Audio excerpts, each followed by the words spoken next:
Бүгүнкү видеода біз электрошокермен эксперимент жасаймыз. Біздің осы экспериментте қолданатын заттарымыз олар батарейка, спичка, бенгальские свечи, кішкентай осындай светодиод және екі лампочка. Оның біреуі обычный кәдімгі лампочка, ал екіншісі светодиодный. Сосын кәдімгі розетка қолданамыз. Осы экспериментіміз электротоғымен қатысты болғандықтан мен қолыма резиновый перчатка киіп алдым. Жалпы резиновый перчатка қолға тоқ өткізбейді, бірақ мен соны қазір өзіме тексеріп қараймын.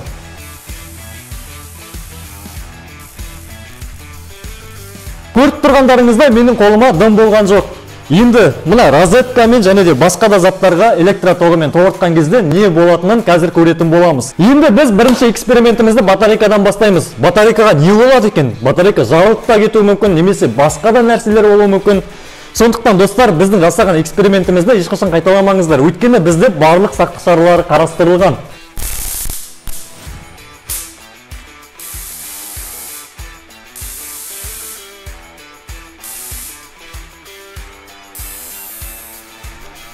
Батарейкаға дымда болмаған.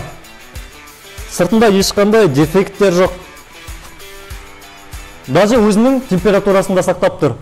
Енді келесі экспериментіміз ол спичка. Спичка мен электрошокер спичканы жағалам екен. Қазір соны тексереміз.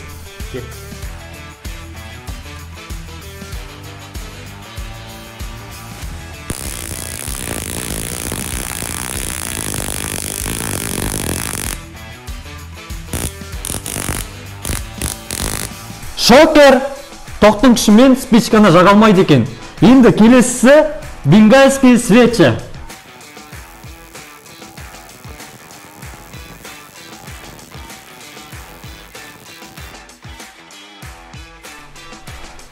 Тоқтың көмегімен бұл да жанбайды екен. Мына көріп тұрғандарыңызда свечаның тоқ деген жерлері уатылып түсіп қалған. Енді келесі экспериментіміз USB светодиодымен.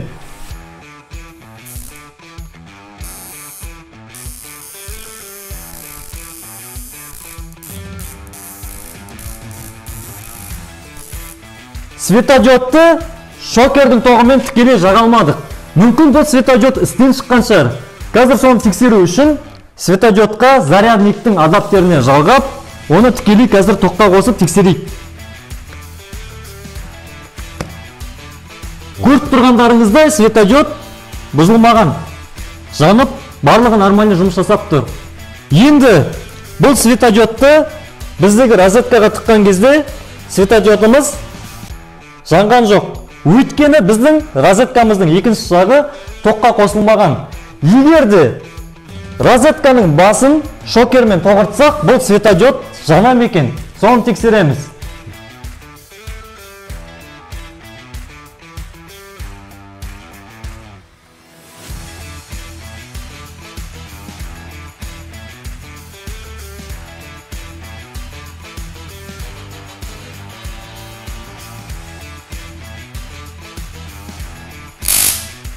Өздеріңіз көріп тұрғандай, біз кішкентай светодиодымызды шокердің көмегімен жаға алдық.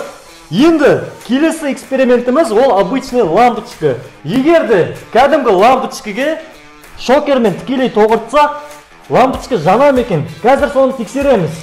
Кеттік достар, көреміз.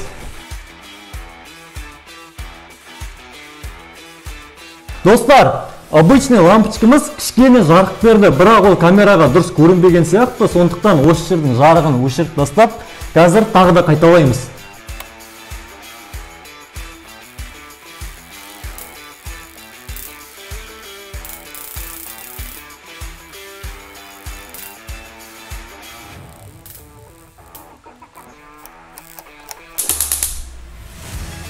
Көрінді ма? Камерада көрінген шығар. Достар, енді келесі экспериментіміз светодиодный лампочкамен.